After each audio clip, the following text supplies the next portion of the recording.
and welcome to our learning session on employability skills. My name is Sukriti and I am a management expert, corporate industry professional and an MBA from Indian Institute of Management, Ahmedabad.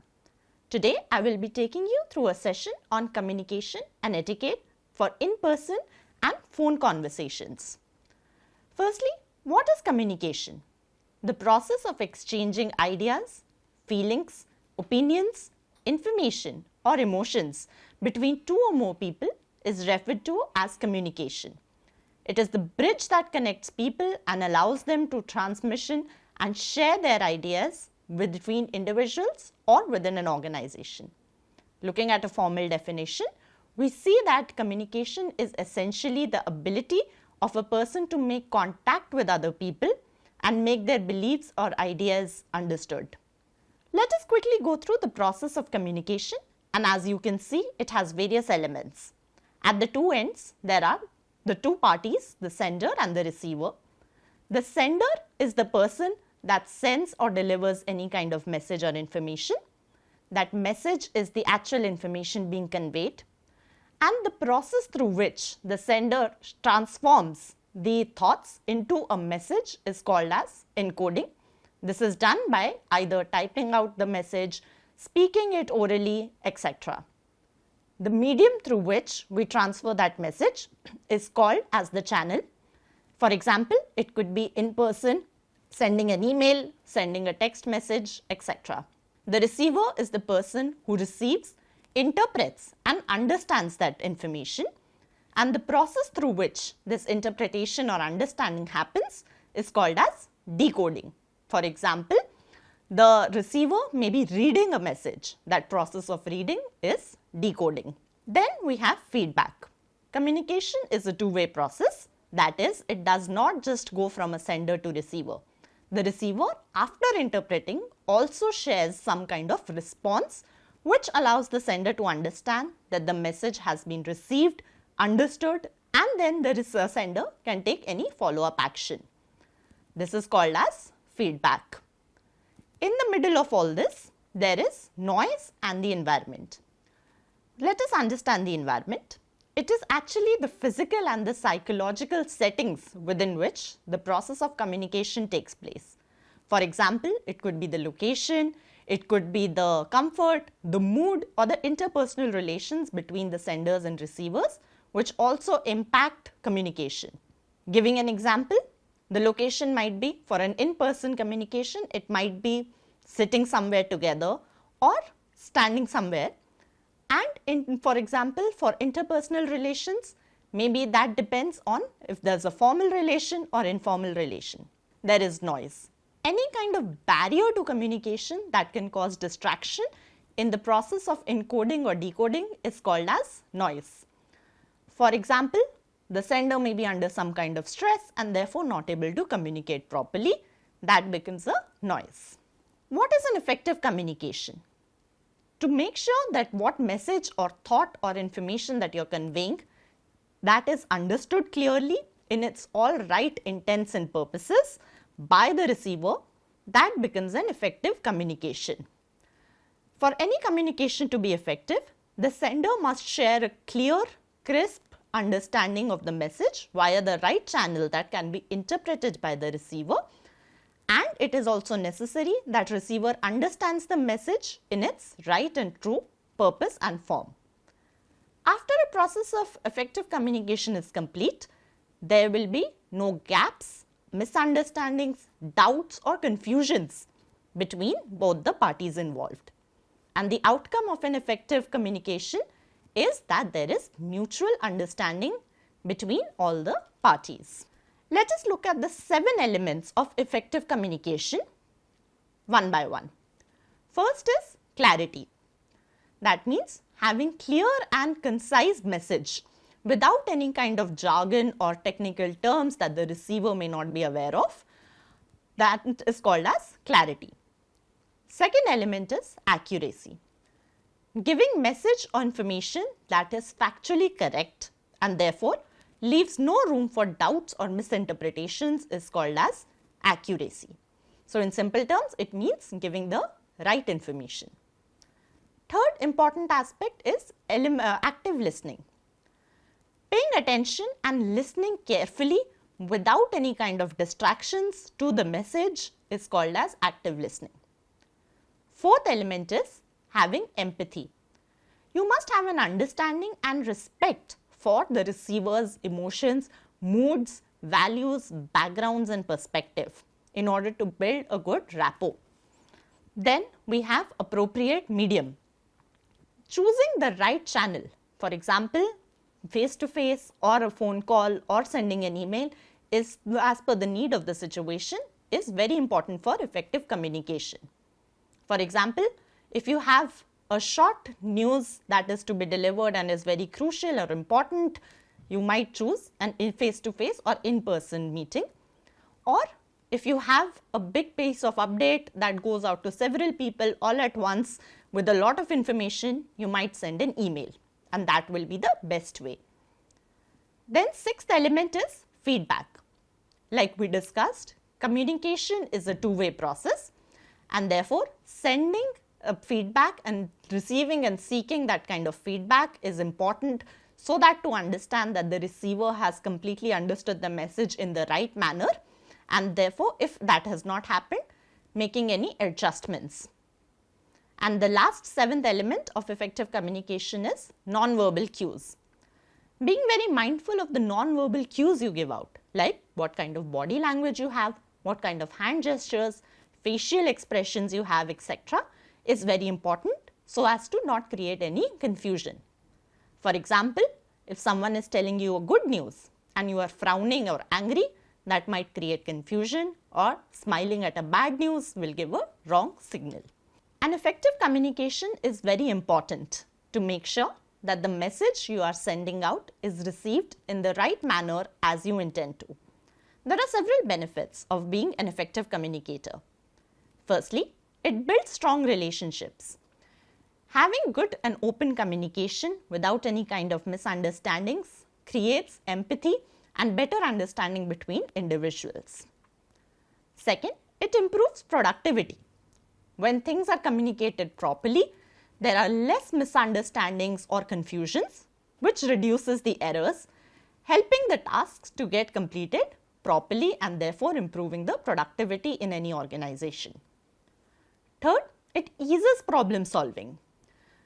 Having an open discussion allows people to share their perspectives freely without a sense of judgment and with some sense of mutual respect, and therefore you can come to solutions faster when everyone is working happily together. Then it promotes teamwork. Enhances collaboration by ensuring that everyone is aligned and feels heard. Therefore, it allows people to work together easily and come together easily. Then it creates positivity. When there are no misunderstandings or confusions, it also leads to less conflict, which therefore breeds positivity in a workplace and ensures that there are less fights or issues or misunderstandings, which may create a hostile working environment otherwise. And it also opens opportunities. Having good communication ensures that good ideas are noticed because no one is afraid of speaking up, and therefore you may miss out, otherwise what opportunities you may have missed out, you don't miss out on them.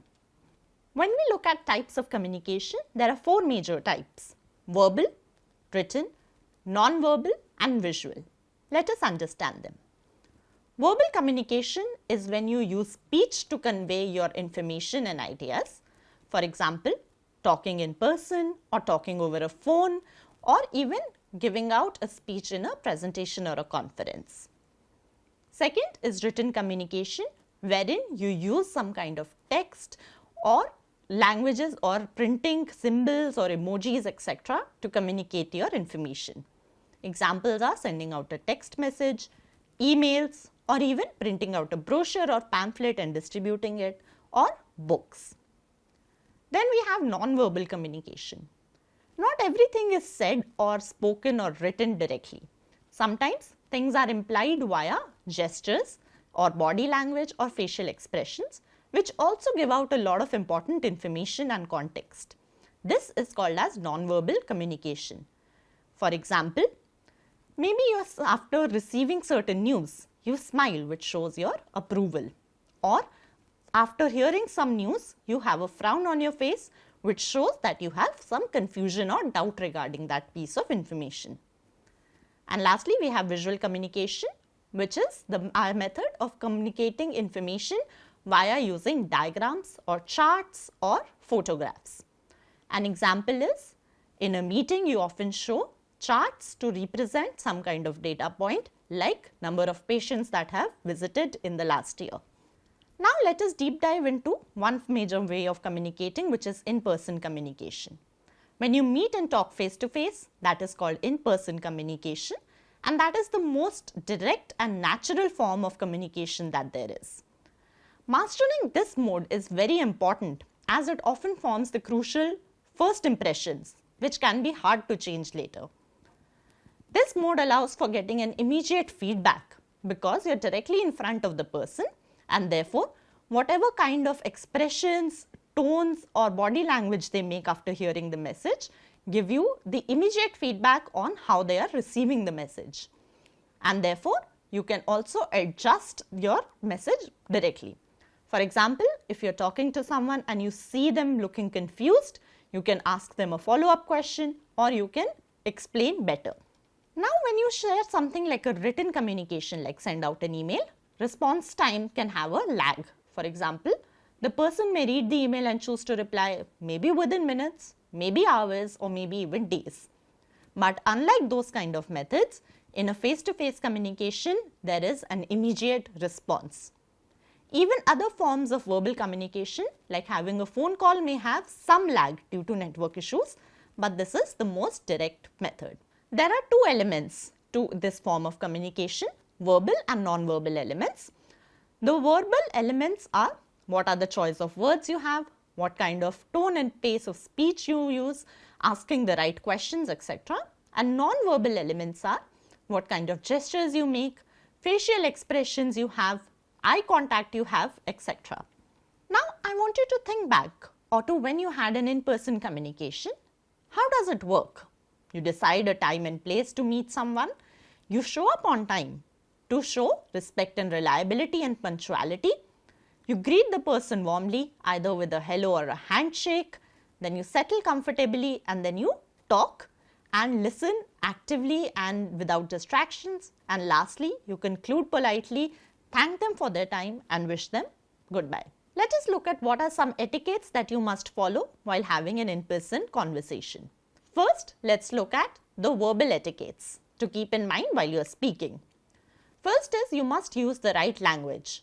Speak in a language that is comfortable to you and to the receiver, because that reduces chances of miscommunication. Like finding the right word in a language that you are not comfortable in can often cause confusion and lead to wrong interpretation of messages. Secondly, you must mind the tonality and the pitch. Speak in a polite and respectful tone and maintain a calm professional pitch that is neither too loud nor too soft. Tone of your voice should match the situation and convey the right interest, empathy and emotion. For example, if you are delivering a good news in a very harsh tone, that will cause some confusion. Then you must maintain the clarity of speech. Speak slowly and clearly, articulating your words properly.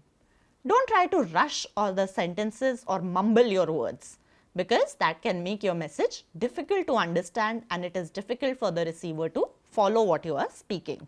Then you must be concise and relevant. Keep your message focused and to the point. Avoid unnecessary repetition and unnecessary details, because that can lead to delusion of your main message and confuse the receiver, and do not go off on tangents. Then you must listen and respond thoughtfully. As we discussed, good communication is a two-way process. Therefore, when someone is speaking, you must listen actively and attentively, acknowledge what the other person is saying and respond appropriately. You may also ask follow-up questions for seeking clarity on any doubts or showing interest on areas that you want to get further information on. Then you must paraphrase, that is, restate or quickly summarize in your own words what the person has said to say that you have clearly understood the message that also gives a chance to the sender of the message or to the speaker of the message to clarify if your understanding has any gaps. Now, these were etiquettes for verbal communication, but there are etiquettes to be kept in mind for non-verbal elements of an in-person communication also. What are these? First, you must give appropriate cues.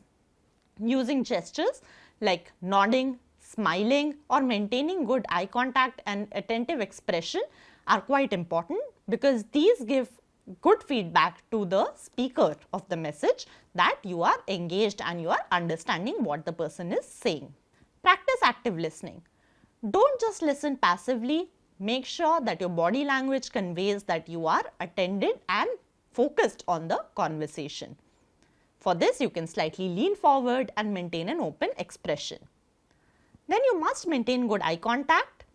Well, let the person who is speaking feel that they are being heard, therefore look at them, but avoid staring too much, but maintain a comfortable and consistent eye contact. Use open body language. Keep a relaxed posture, keep your shoulders straight and avoid crossing your arms as that signals hostility. You have receptive signals and be very confident. Then there are certain etiquettes for basic respect. They are: acknowledge the various perspectives of the listeners. Make sure that you have empathy and respect for them. Be polite and courteous and give space and time to everyone to speak, especially in a group setup. Some common mistakes that people make in in-person communication are not practicing active listening or looking distracted. Avoid that as that shows disinterest. Not dressing appropriately. Since you are meeting in person, you must be dressed properly to create a good first impression and maintain good hygiene. Issues with personal space. Don't stand too close to the person or too far away so that they can't listen to you. Maintain a respectful distance. Bad posture is a common mistake. Therefore, make sure you sit or stand straight, keep your shoulders open and have natural gestures. Do not interrupt people and don't cut them off mid-sentence. And lastly, a common mistake is being distracted. Do not check your phone, don't multitask because that shows disrespect. Give the person time and attention. Now let us look at what is phone communication. When you use a phone to make a call, that as the medium, that is called as phone communication. And this type of channel has become extremely important in today's global and connected world.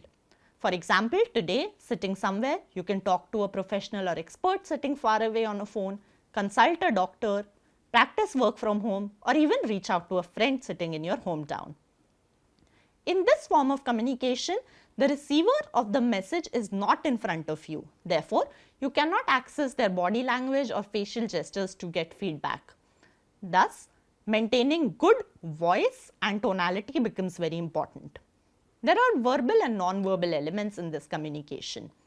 For example, if someone is telling that the patient has recovered and you are happy about it, the person cannot see you smiling. Therefore, you must use the right words, the verbal elements, and have the right tone and warmth in your voice, the non-verbal elements, to convey your happiness. Think of how a phone communication works. You call someone, introduce yourself, ask them if it's the right time to talk, briefly explain why you are calling, give context and direction to the conversation, have the conversation and then summarize key points and wish them bye. Let us look at some etiquettes for the phone conversation. Let's start with the verbal etiquettes. Firstly, you must greet and introduce yourself and mention your name. As the person cannot see you, they may not be able to identify you. Hence, it is a best practice to greet yourself and introduce yourself. Then you must ask if it is a good and convenient time to talk for the other person. Make sure that you speak clearly and slowly. Do not mumble and maintain a steady pace which makes it easy for the person to listen to you over phone disturbances. Maintain good tonality. Since facial expressions are not visible, let your voice reflect the warmth, confidence and respect for the person. You must listen actively. Use short responses such as, I see, that makes sense or got it to show engagement as nodding or smiling will not work in this kind of context. Then you must paraphrase or summarize the key points in your own words to show understanding, especially in a long or an important phone call. You can also make key notes in this phone call, but if you choose to do so, make sure you keep a pen and notepad handy to not make the other person wait. Some non-verbal etiquettes are pausing to let the other person speak and giving them time to speak, and staying attentive to avoid multitasking to show interest. Then some basic etiquette on respect for this communication are controlling background noise. Make sure you take the calls in a quiet space so that there is clear and disturbance-free communication. Answering the phone promptly. If someone is calling you, ensure that you pick up in about 3 to 4 calls to not keep the person hanging. And if you cannot take the call because you're busy, make sure to drop a message to the person, quickly apologizing and telling them a convenient time when you can call back or when they can call you back. Maintain confidentiality. Avoid taking phone calls, especially about sensitive matters, in noisy or crowded places where other people can overhear the conversation.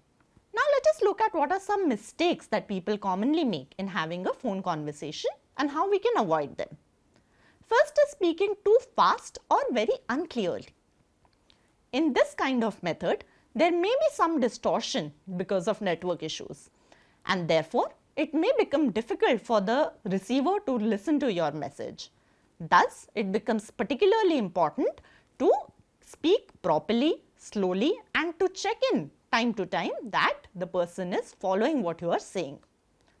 Second is interrupting or over talking.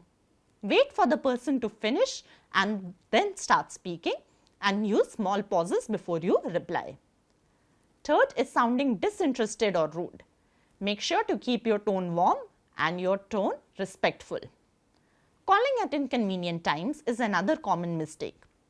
Ask if it is a good time before starting any conversation, and avoid calling at odd hours like midnight or very early in the morning unless it is very urgent. Background noise during call. Make sure there is no background noise during the call. Find a quiet place to call, and in case of taking calls in a public space, make sure you use earphones with a mic to ensure good sound quality for speaking as well as for listening. Forgetting to confirm key details is another common mistake. Before you cut the call, make sure you summarize the key points that you have discussed and any actions that must be taken as a follow-up, so that the person can also confirm these details and check. Multitasking or being distracted is another common mistake, whereas you should focus fully on the conversation, because being distracted will show up very easily in your voice. Do not abruptly end the calls. Some people after talking will just cut the call very quickly. Don't rush into that. Always thank the person for their time. Close politely. Do not cut the call as soon as the information is received. All in all, we realize that effective communication, whether it is in person, via phone or any other channel or medium, is not just about exchanging your words or thoughts, but about building understanding, trust and a mutual respect. Be mindful of your language, tone and body language cues that will ensure that your message is received clearly and in the way that you want it to. Practice good etiquette such as active listening, empathy and courtesy, because this creates a polite and good positive impression and strengthens relationships. At the end, I want to leave you with the message that you must remember that communication is a skill that improves with practice and awareness. Keep practicing and paying attention to how you connect with people to ensure that you become more confident, respectful and impactful. Thank you.